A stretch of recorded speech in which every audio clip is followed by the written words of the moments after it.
Shalom. Hari ini kita akan renungkan kitab Daniel pasal 8. Teksnya ayat 15 sampai 27 dan sudah dibagi dua paragraf. Paragraf yang pertama ayat 15 sampai 19. Gabriel, malaikat Tuhan, memberikan makna penglihatan yang mengenai akhir masa kepada Daniel.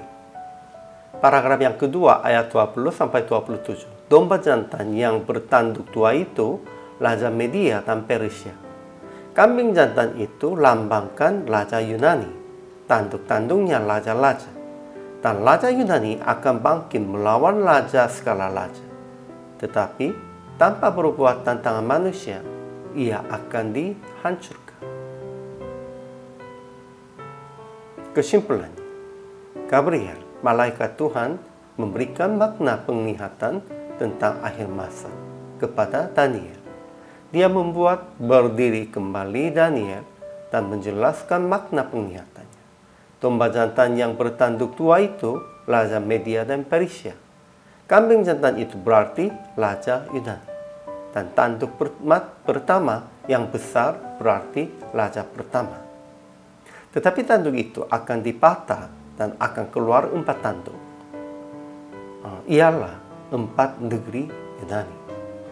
Salah satu raja di antara mereka dengan muka yang garang dan yang pandai menipu ingin membinasakan orang-orang kudus dan melawan raja segala raja.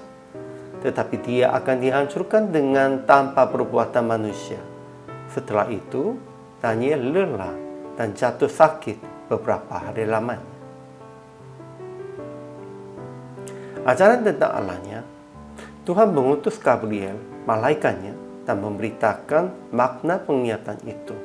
Dan semua teks hari ini tentang penjelasan makna ini melalui Gabriel, tetapi dari Tuhan. Ajaran tentang manusianya.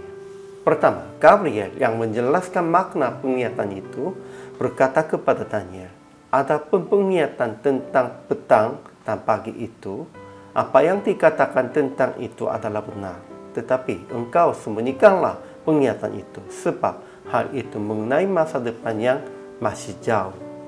Ya, orang-orangnya tidak boleh hanya konsentrasi tentang penglihatannya.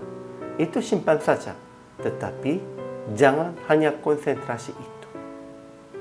Kedua, Daniel yang mendengar semua makna itu menjadi lelah dan jatuh sakit beberapa hari lamanya. Ketiga, domba jantan yang bertanduk dua itu Raja Media dan Persia. Mereka akan dibinasakan oleh Raja pertama Yunani. Keempat, Raja pertama Yunani akan dipatah dan akan keluar 4 tanduk, ialah 4 raja. Tetapi pada akhir kerajaan mereka, orang-orang fasik telah penuh kejahatannya, akan muncul seorang raja dengan muka yang garang dan yang pandai menipu, yang kekuatannya hebat. Dia akan membinasakan orang-orang berkuasa, juga umat orang kudus, dan ia akan melawan raja segala raja. Tetapi dia akan dihancurkan dengan tanpa perbuatan manusia. Kemudian aplikasi hari ini, pertama, jangan konsentrasi tentang penglihatan, sebab semua hal telah terjadi. Namun hari itu akan terjadi pun, jangan lagu-lagu.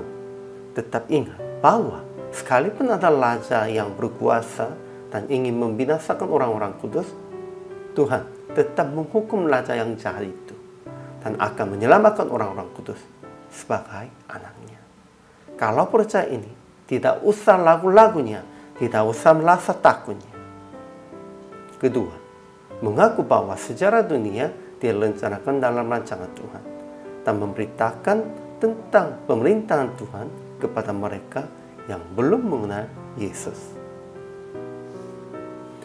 Akhirnya praktik hari ini mengaku bahwa sejarah dunia direncanakan dalam rancangan Tuhan dan memberitakan tentang pemerintahan Tuhan kepada mereka yang belum mengenal Yesus dan mengaplikasikan dalam kehidupan Anda sesuai dengan firman. Kita harus hidup sesuai dengan rencana Tuhan, dengan perintahnya Tuhan, Dan kita juga harus memberitakan perintah dan rencana Tuhan kepada mereka yang belum mengenal Yesus. Itulah kehendak Tuhan dan kewajiban bagi hamba Tuhan. Hari ini juga selama melayani, Tuhan Yesus memberkati.